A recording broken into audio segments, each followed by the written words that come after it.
Hi guys, welcome back to the channel. In this video I'm going to show you how to delete Spotify account, right? So basically to delete it, go to the Spotify mobile application. Here on the top right side corner you will see the settings icon. Click on there, just go to the bottom.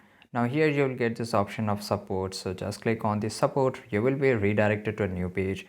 In the search bar you will get the search bar. Here you have to type delete, right?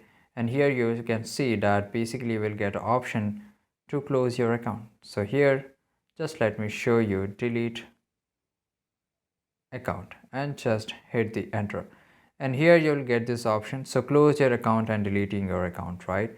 And here you can see that if you want to close your account you have to just click on the close your account. If you have a premium you have to click on the upper link or the lower link.